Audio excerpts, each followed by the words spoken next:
Allah wabarakatuh. Madhab, apa itu madhab? Madhab itu tempat jalan.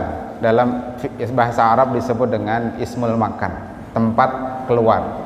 Dhahaba yadhhabu, artinya berjalan atau pergi. Tempat berjalan itu namanya madhab. Apa itu madhab? Itu lughatan. Madhab itu apa? Manhaj atau metode seorang mujtahid yang kemudian diikuti oleh orang-orang sesudahnya sehingga dia menjadi besar. Jadi maka dalam sebuah madhab, satu, dia harus didirikan oleh seorang mujtahid, dan mujtahidnya itu disebut mujtahid mustaqil. Mustaqil itu artinya independen. Apa maksud independen? Ketika dia berpendapat, ketika dia mengeluarkan fatwa, itu langsung merujuk kepada Al-Quran dan As-Sunnah, karena ar-rasikh fil ilmi, dia sudah mendalam ilmunya, bahasa Arabnya, tafsirnya, ulumul Quran, ulumul hadis, segala macam, sehingga akhirnya beliau bisa langsung mengambil hukum itu dari Al-Quran dan hadis. Nah, pendirinya disebut mujtahid, pengikut-pengikutnya ini disebut muqallid. Dulu sebenarnya pendiri-pendiri mazhab ini banyak, bahkan para sahabat itu sebagian besarnya mujtahid. Jadi mereka berijtihad sendiri, mengambil pendapatnya sendiri.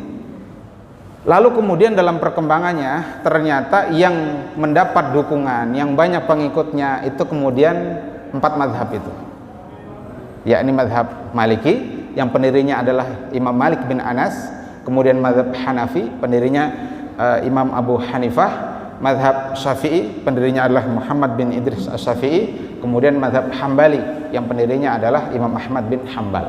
Sebenarnya masih ada mazhab-mazhab lain, misalkan Zahiri yang pendirinya adalah Abu Dawud Al-Zahiri, kemudian dikembangkan oleh muridnya yang ada di Andalusia namanya Ibnu Hazm Al-Andalusi Al-Zahiri. Bahkan kalau di Al-Azhar itu ada perbandingan 7 madhab, jadi bukan cuma 4 madhab, 7 madhab.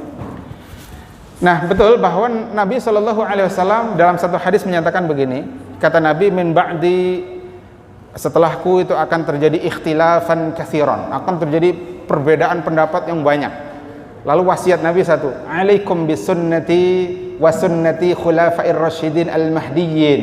Hendaklah kalian, kata Nabi, berpegang teguh kepada sunnahku dan sunnah para khalifah yang mendapatkan petunjuk.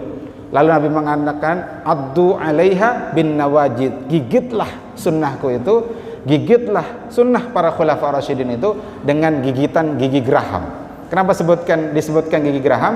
Karena gigitan paling kuat itu gigi geraham, gigi geraham.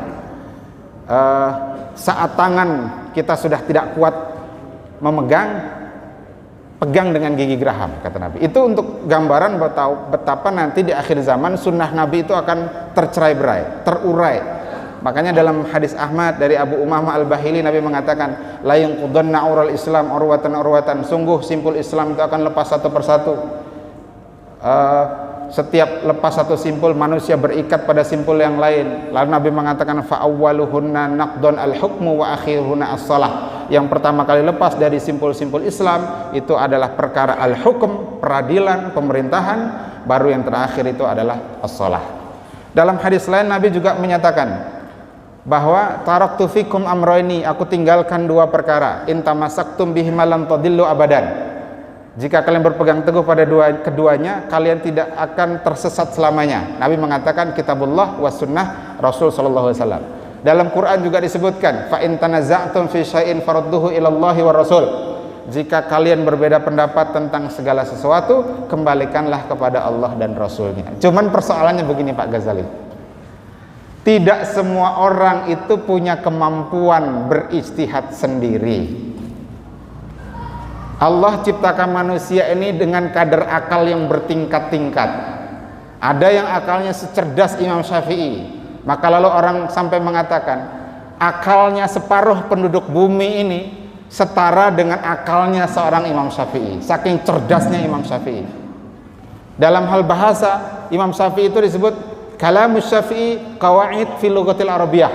Jadi kalau Imam Syafi'i ngomong bahasa Arab itu kaidah dalam bahasa Arab. Saking cerdasnya, saking fasihnya Imam Asy-Syafi'i. Tidak semua orang itu sanggup untuk menggali langsung dari Quran dan Sunnah. Tidak semua orang sanggup berijtihad.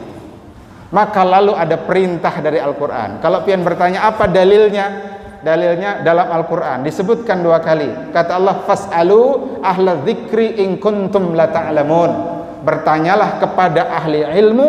Ahli dzikri maksudnya dalam tafsir Al-Qurtubi adalah ahli Quran.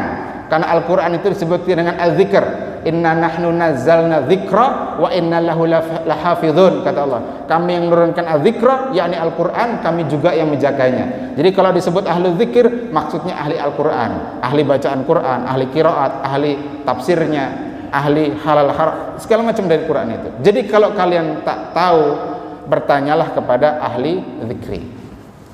In kuntum la ta'lamun. Siapa ahli dzikri? Ya para mujtahid. Jadi kalau ditanya dalilnya, itu dalilnya. Kemudian yang kedua ada hadis Nabi riwayat Imam Tirmidzi. Satu ketika sahabat melakukan safar. Lalu ada salah seorang yang bersafar, itu orang tua. Rupanya malam ihtilam, mimpi basah.